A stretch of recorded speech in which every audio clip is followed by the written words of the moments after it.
We've compiled some of the news stories that made headlines in the U.S. this week for you.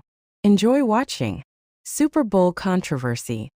Bad Bunny's historic performance. February 8 to the 60th Super Bowl wasn't just a football game. Bad Bunny took the stage as the first artist to win Album of the Year with a Spanish-language album at the Grammys. The performance was a feast of Puerto Rican culture. Sugar cane fields, Lady Gaga and Ricky Martin duets. But Lo-Que Lupaso, Hawaii sparked controversy. Seen as a reference to Puerto Rican independence, the NFL commissioner said the show would unite the world, but it split society in two. Just a music show? Or a political manifesto of Latino identity? How will this risk shape Bad Bunny's career? Hollywood's megawar.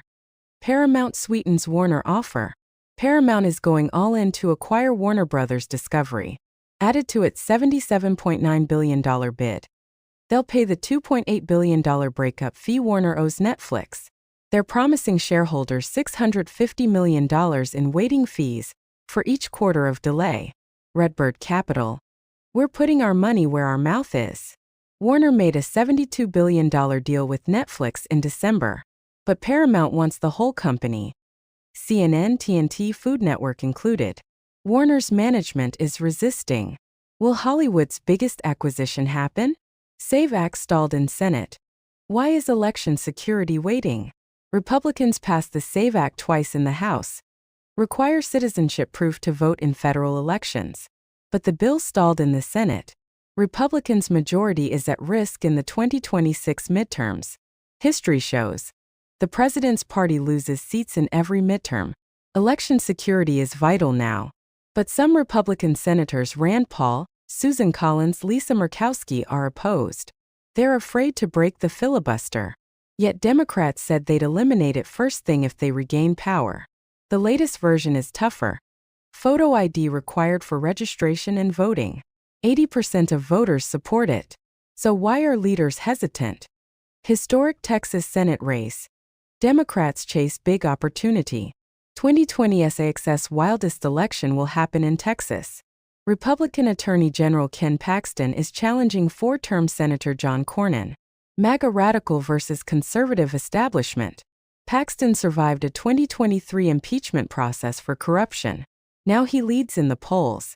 Third candidate Wesley Hunt entered the race, heating things up. March 3rd first round made 26th runoff likely. Democrats face their own drama. Black Congresswoman Jasmine Crockett versus Christian rhetoric James Tallarico. Tallarico is reeling from accusations he called former candidate Allred mediocre. Texas is a traditionally red state. But Republicans are divided, Democrats fired up. If it's Paxton Crockett in November, we'll witness a historic showdown. America's workforce surprise. January's big shock. America's job market shocked everyone in the first month of 2026. 130,000 new jobs, double the expectations. Unemployment dropped to 4.3%, sending recession fears flying. Healthcare exploded with 82,000 positions. But the federal government lost 34,000 people. Trump celebrated. Tremendous numbers. Yet the question remains. When 2025 averaged only 15,000 jobs per month, what does this sudden jump mean? The Fed's decision in March will be critical. Is this momentum sustainable or just a one-time miracle? Earthquake at Goldman Sachs. Epstein files claim another exec. Kathy Ruemmler, Goldman Sachs chief legal officer, resigned Thursday night. The reason? Scandalous details in the Jeffrey Epstein documents. FBI released documents revealed her relationship with Epstein. The emails were damning. She called the convicted abuser Uncle Jeffrey. Received expensive gifts. When Epstein was arrested in 2019, she was among the first he called. She resisted at first but couldn't withstand media pressure. CEO Solomon said he had her full support in December. Now he's respectfully accepting her resignation.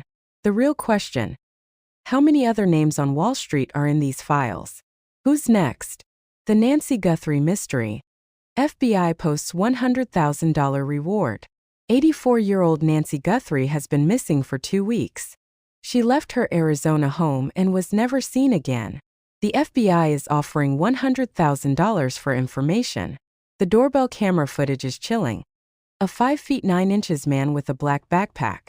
The strangest detail: he's carrying a semi-automatic pistol in a revolver holster. Incredibly amateur and dangerous.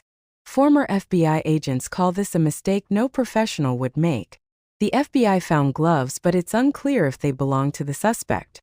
Where is Nancy? Is a solution approaching?